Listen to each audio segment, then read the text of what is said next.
Hai orang yang kurang percaya, mengapa engkau bimbang? Adik-adik, orang-orang muda, Bapak Ibu, saudara-saudari sekalian, pengalaman Petrus dan kawan-kawan dalam perahu, dalam ketakutan, dan dihadiri Yesus, sungguh memberikan inspirasi yang sangat mendalam bagi orang-orang yang mau mengikuti Yesus, lebih-lebih ketika mengalami kegoncangan, ketakutan, atau badai di dalam hidupnya. Saya pernah bertemu dengan seorang ibu yang mengeluh, marah, kecewa pada Tuhan. 3 tahun ia berdoa setiap hari memohon suatu permintaan. Tetapi 3 tahun itu dia merasa Tuhan belum mengabulkannya. Dan dia marah, dia kecewa.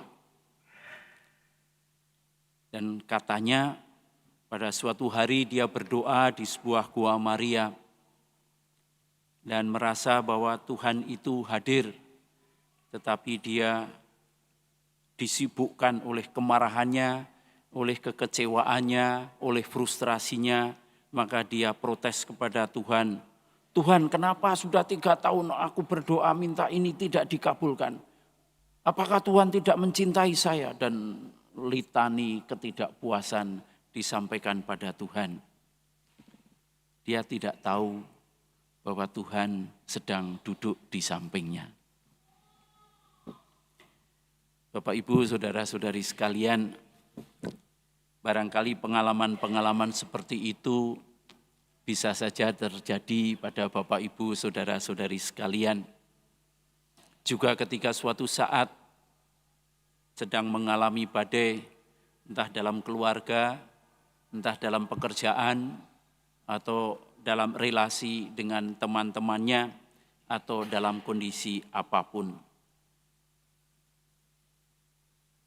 Takut adalah sebuah pengalaman psikologis, badan, dan jiwa yang memang kalau dilanjutkan membutakan penglihatan jernih kita. Maka bagi kita yang pernah takut, yang pernah kecewa, yang merasa dalam badai, pengalaman Petrus dan kawan-kawan ini barangkali menjadi guru yang baik. Sebetulnya Petrus dan kawan-kawan itu adalah orang yang sudah biasa berhadapan dengan danau, dengan angin kencang, dengan air, dengan perahu. Tetapi meskipun sudah tanda kutip lihai, sudah pengalaman, orang belum tentu bisa mengatasi ketika sebuah badai dihadapinya. Demikian juga kita. Orang bisa mengatakan, aku sudah kenyang dengan berbagai macam kesulitan. Aku sudah biasa menghadapi permasalahan. Tetapi pada saat itu terjadi, belum tentu kita bisa tenang. Dan lebih-lebih belum tentu kita bisa menangkap, merasakan, melihat kehadiran dan pertolongan Tuhan. Maka marilah kita lihat beberapa poin di dalam Injil ini yang sangat menarik. Yang pertama, ini jarang terjadi. Pada saat Petrus dan kawan-kawan dalam menghadapi badai itu, Yesus merubah jadwal hidupnya. Dalam jadwalnya mestinya ia berdoa seorang diri di tempat yang ia kehendaki. Menikmati keheningan, berdoa, menimba kekuatan dari Bapanya. Tetapi itu dihentikan diubah. Dia memilih untuk mengunjungi, mendampingi Petrus dan kawan-kawan yang masih ada di dalam perahu dan berhadapan dengan badai. Tuhan tidak pernah merasa menyesal untuk meninggalkan waktu pribadinya untuk menjumpai dan menolong kita. Ingat baik-baik ini. Jadwal Tuhan banyak mendengarkan berapa miliar orang gitu ya. Tapi Tuhan tidak menyesal dan mempunyai waktu untuk datang dan menolong kita. Kita belajar dari Petrus.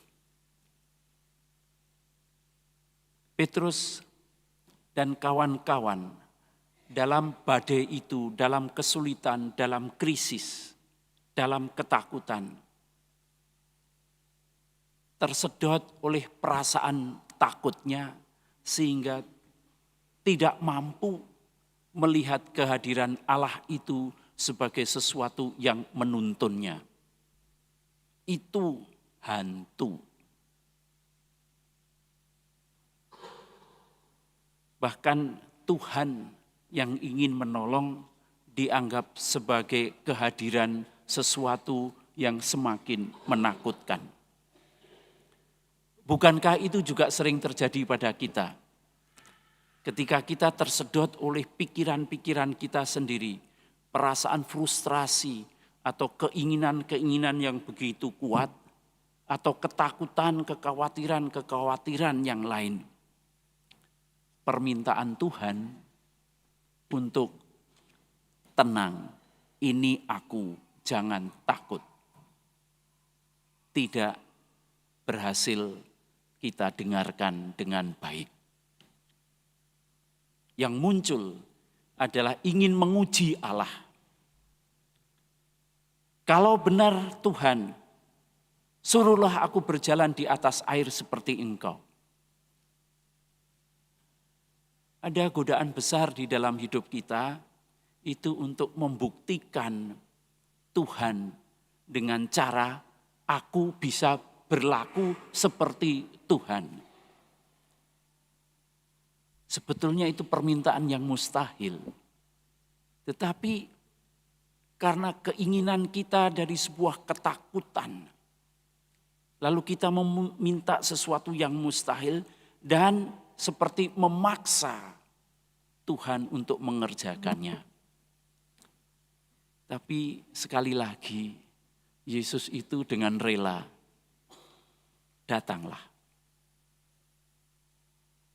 Tuhan tidak merespons kekhawatiran kita dengan memarahi, tetapi oke, datang. Terhadap pengalaman ini, Petrus melangkah sedikit lagi yang menjadi penting bagi kita untuk kita cermati. Memang Petrus turun dari perahu dan berjalan di atas air bersama Yesus. Tetapi Petrus gagal fokus. Yang dia lihat bukan tangan Yesus, yang dia lihat bukan pribadi Yesus, tetapi matanya tertuju pada angin, tertuju pada air, tertuju pada badai. Dan karena gagal fokus itulah ketakutannya muncul kembali. Bapak Ibu, kalau suatu saat mengalami badai atau mengalami masalah atau apa, ketika kita gagal fokus, tidak kita perhatikan pribadi Yesus, tetapi yang kita perhatikan adalah keinginan kita, perasaan kita, apa yang membuat kita takut.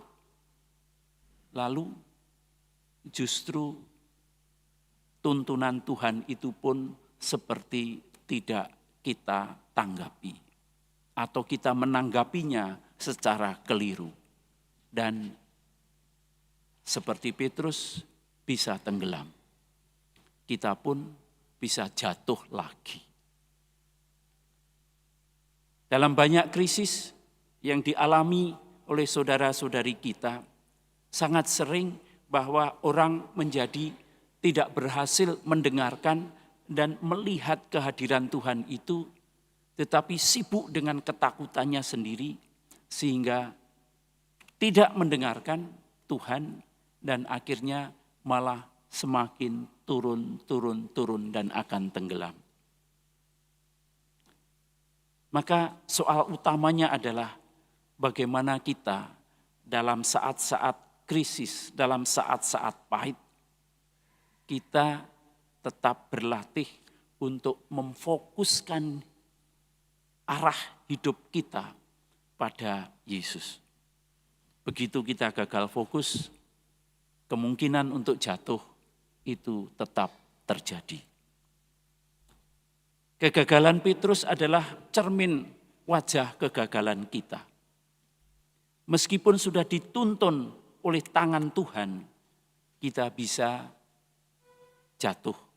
Bukan karena Tuhan tidak mengasihi, tapi karena kita sendiri yang tidak memperhatikan Tuhan. Maka gagal memfokuskan diri pada Tuhan dan pada tangan pertolongannya justru akan membuat kita semakin takut. Kegagalan inilah yang disebut oleh Yesus sebagai kurang beriman. Marilah kita belajar dari Petrus, belajar dari kehadiran Tuhan untuk belajar beriman.